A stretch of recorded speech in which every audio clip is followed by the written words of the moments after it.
Hey, morning, it's Mazzy, and this is Whack-A-Mole number 187.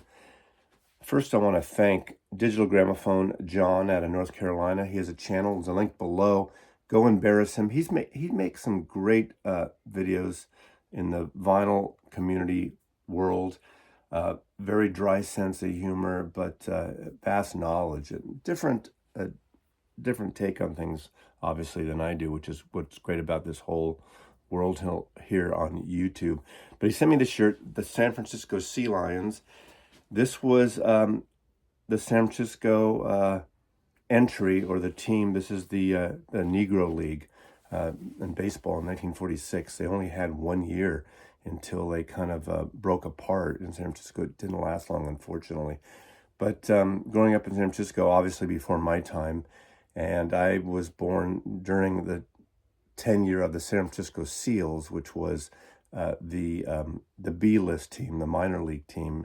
And of course, they played at Seals Stadium. And then in the late 50s, was it 58, 59, the San Francisco Giants became initially from the New York Giants. And then they built Candlestick Park after that. And now what they call AT&T Park, one of the most beautiful ballparks in the country. Great place to see a ball game. So that's my tribute to this short-lived team, the San Francisco Sea Lions. Thank you, John, for this lovely shirt. Look at that. How great is that? So a tribute to a league in baseball that didn't last a long time, actually. So 5 random picks.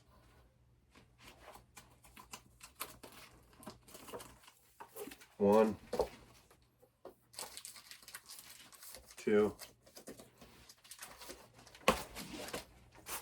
3,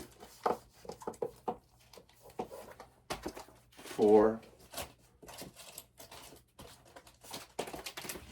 and 5.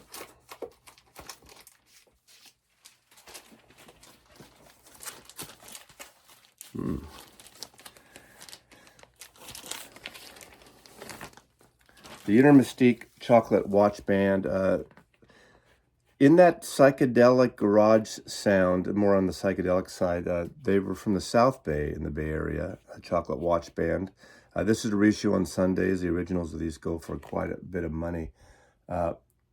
These are really interesting because they're thematic records that I'd see these around when I was a kid and never latched onto them right away. And they became more of the aura of the band more than I knew the music initially. Of course, they became sort of this cult psychedelic thing, and collectors alike. Look at that great cover there. I love that. I think they were on Reprise, Warner Brothers Records originally. They did reform and play a while, and Alec Palio, the archivist out of the East Bay, who puts together amazing CD and box sets of garage and psychedelia, played with them on that reunion. I saw them at the Tractor Tavern maybe 6-7 years ago, and they were still good. But a couple of great albums, and this is obviously one of them from, I think, in 1967 or 68, probably 67 originally. This came out, but the Chocolate Watch Band, what a great name too for a psychedelic band. Okay, we're on the Black Sabbath, Paranoid. This is the first Black Sabbath album I got into, mainly because of, I'm not sure, this is Paranoid. This is the second album they did in the same year, 1970. This came later in the year, their second album. I really like this album. In fact, this might be my favorite album, this and the first one. I think that whole little thing about Iron Man, I am Iron Man, is a little hokey still to this day. Even when it first came out, I thought that was a little hokey. Obviously, some say this is the beginning of heavy metal this year in this band. I think it's one of them. I still give it to Blue Cheer out of the Bay Area, Vince Miseruptum from 1967. But I think this is, or 68, but this is pretty, definitely this one is one that captured the imagination. That wasn't just a blues-based thing, although there's a lot of blues and even jazzy stuff on the on this band, especially in the first album, on the American version of the first album. But great record, wonderful record. I mean, nothing else I can say about them. I saw them between the second and third album at Winterland, with Yes opening up for Black Sabbath, and I went to see Black Sabbath. Next we have How Sweet to Be an Idiot. This is a fun album. Okay, this is Neil Innes, one of his solo albums from the 70s. I believe this was, what's the year on this? I'm thinking this is like 75, 76, 77, in that era. And the song, How Sweet to Be the Idiot, is a fun little ditty with a serious side to it, but it's a quirky piano-based song. Of course, Neil Innes became one of the musical members of Monty Python. He's definitely the Ruddle in charge. Him and Eric Idle. He's Ron Nasty in the Ruddles, playing the quote Lennon character. But this is a really quirky album. It's got that sense of humor on it. Topless a Go-Go, How Sweet to Be an Idiot, Dream, Song for Yvonne, Singing a Song is Easy. Also a member of the Bonzo Dog Band. That's really probably the greater introduction to the musical world, with that great out there humor-based music band. One of the Beatle connections aside from the Ruddles is the song they did, Mr. Spaceman, not Mr. Spaceman, the song that was written by Apollo C. Vermouth, that's Paul McCartney under a pseudonym. Urban Spaceman, that's the song. But this is a good record, only as an import on United Artists, never came out officially in America. But I got this during my record store days. Oh, here. Warren Zevon's Werewolf of London, 12-inch single. This is a radio record promo label only. It has, from the album Excitable Boy, it has obviously his biggest hit, which is too bad that it's a segment of the population know about Warren Zevon, one of the great songwriters, the American songwriters of the 1970s and any generation. This also is backed with Headley, backed with Roland, the Headless Thompson Gunner, but it's a picture disc, same on both sides. Again, this was not available commercially. This was only available sent to as a promo from Asylum Records. And my friends at Warner Electra Atlantic, and it's Electra Asylum, this is on Asylum Records, gave this to me back then. So it wasn't available in any store back then, but it's kind of a fun record. That was the insert sleeve on the LP.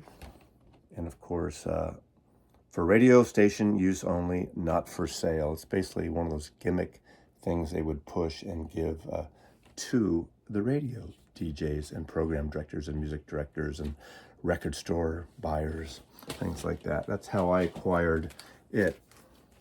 And lastly, Procol Harum's Something Magic. This is one of their later records before they came back many years later and made several records. This is actually an okay record. It's not one of Procol Harum's best records.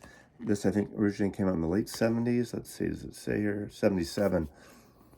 And I didn't really jump in on this. This is right in 77. This is obviously the punk era, so I didn't buy this for maybe a decade or so. And I picked it up, obviously, really cheap, really used, because it really didn't do much at all. Gary Brooker, of course, Procol Harum is one of my favorite bands, especially all their first albums. We all know Whiter Shade of Pale, the biggest played single record in the UK on jukeboxes and radio. And their first records up through Broken Barricade are just special, with Robin Trower on guitar, Matthew Fisher on organ. But then they did some great things beyond that, that I've learned to love even more over the years. This record is sort of problematic. It almost seems like their Whiter Shade of Pale was so big, some people feel they never lived up to it. This is an expanded edition that came out on Salvo Records maybe a decade ago. They reissued all these only in Europe, which is unfortunate because these records deserve to be in print. Even though this is not one of their premier records, I think these are important. Now, these are expanded editions that have an extra disc of outtakes, alternate versions. And what's great about it, they emulate what a series of CDs that came out that have these whole bios and dissertations on the album, written in 2009 when the CDs came out. This is when Chris Copping, Pete Soley, Mick Graham, B.J. Wilson, and Keith Reed. Now, Keith Reed, they were one of those few bands that had a separate lyricist who didn't play with them in Keith Reed, and he was there. He was with them, collaborating with Gary Brooker, pretty much for the duration here. But to me, the unsung hero around, except for the first album, I think, the great drummer B.J. Wilson. He has a sound. He's one of those drummers that people never really either talk about or know, even in terms of his name. And listen to the live Edmonton album, the Procol Harum live in Canada, and the drumming there on Conquistador, the live version. It's incredible. Great drummer. He leads the band. He's one of those forward drummer, has a great groove to it, in a way like Jim Gordon had. But just his sound is so simple, but it really kind of ties the band together when they really rock out. And even his subtle fills on their progressive songs. I mean, I've thrown them into the prog. They're more progressive. They're an art rock band. They cross over and they dip their toes into prog. If you mention Procol Harum to a massive prog fan, they'll laugh at you and scoff at you. But I would argue that they are a prog band, which means they're progressive in nature.